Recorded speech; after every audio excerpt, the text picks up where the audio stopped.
Little House on the Prairie series by Laura Ingalls Wilder. Book 7, Little Town on the Prairie. Chapter 3, The Necessary Cat. Now the first yellow-green spears of corn were dotted like fluttering ribbon ends along the furrows of broken sod. One evening, Pa walked across the field to look at them. He came back tired and exasperated. "I've got to replant more than half the cornfield," he said. "Oh, Pa, why?" Laura asked. "Gophers," said Pa. "Well, this is what a man gets for putting in the first corn in a new country." Grace was hugging his legs. He picked her up and tickled her cheek with his beard to make her laugh. She remembered the planting rhyme, and sitting on his knee, she chanted it proudly. "One for the blackbird, one for the crow, and that will leave just two to grow." "That man that made that up was an Easterner," Pa told her. "Out here in the territory, we'll have to make our own rhyme, Grace. How's this for a try? One for a gopher, two for a gopher, three for a gopher, four don't go for." "Oh, Charles," Ma protested, laughing. She did not think puns were funny, but she could not help laughing at the naughty look Pa gave her when he made one. He had no sooner planted the seed corn than the striped gophers found it. All over the field they had been scampering and stopping to dig in the little spots of fine soil with their tiny paws.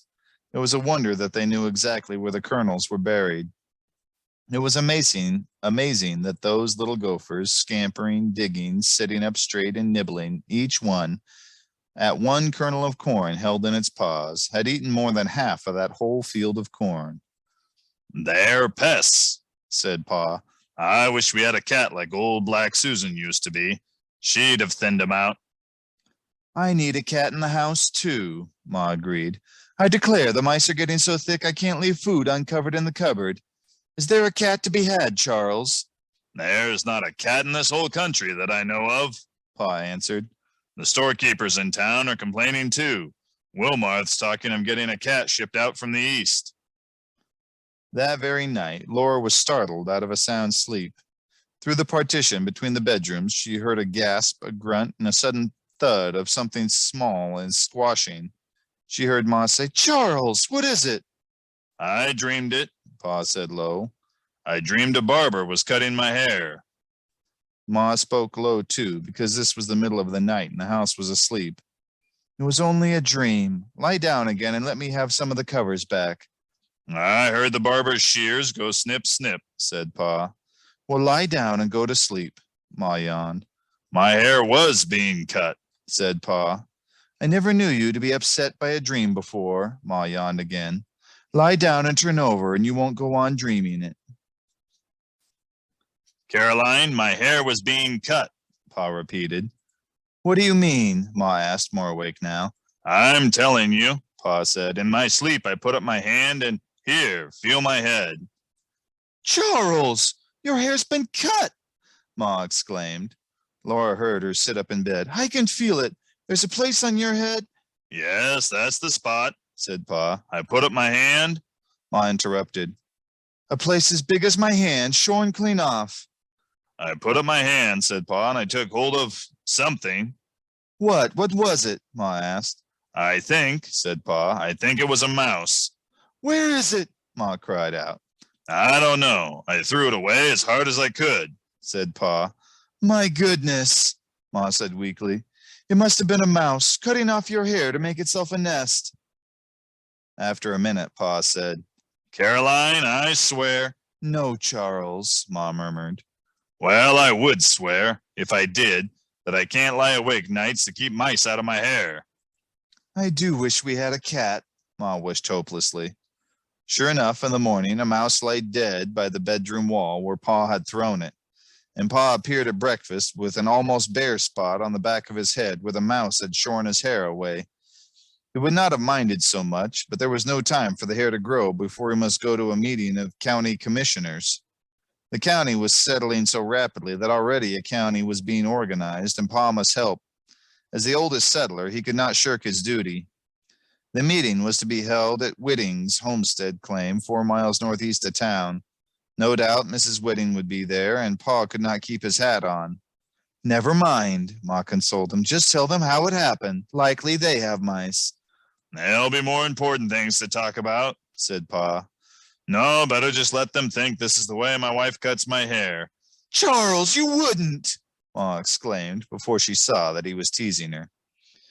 When he drove away in the wagon that morning, he told Ma not to expect him for dinner.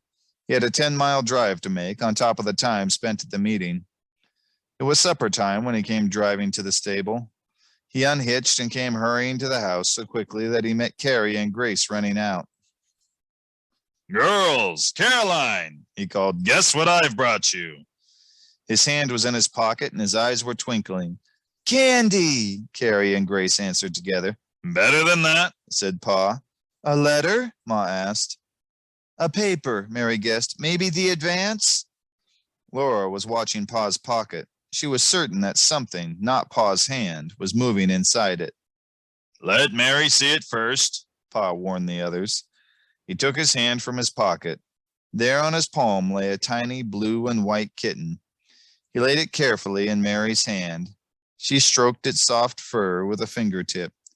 Gently, she touched its tiny ears and its nose and its wee paws.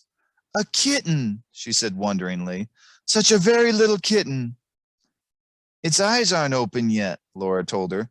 Its baby fur is as blue as tobacco smoke, and its face and its breast and its paws and the very tip of its tail are white. Its claws are the tiniest wee white things. They all bent over the soft, blind little kitten in Mary's hand. It opened its pink mouth and a silent mew. It's too small to take from its mother, Pa said, but I had to take it while I had the chance before somebody else did. Whitting had the cat sent out to them from the east. She had 5 kittens and they sold 4 of them today for 50 cents apiece. You didn't pay 50 cents for this kitten, Pa? Laura asked him wide-eyed. Yes, I did, said Pa. Quickly, Ma said, I don't blame you, Charles. A cat in this house will be well worth it. Can we raise a little kitten? Mary asked anxiously. Oh, yes, Ma assured them. We will have to feed it often, wash its eyes carefully, and keep it warm. Laura, find a small box and pick out the softest, warmest scraps from the scrap bag. Laura made a snug, soft nest for the kitten in a pasteboard box, while Ma warmed some milk. They all watched while Ma took the kitten in her hand and fed it a drop of milk at a time from a teaspoon. The kitten's wee paws clutched at the spoon, and its pink mouth tried to suck, and drop by drop it sucked in the warm milk, though some ran down its chin. Then they put it in its nest, and under Mary's warm hand it snuggled down to sleep. It has 9 lives like any cat, and it'll live all right, said Ma. You'll see.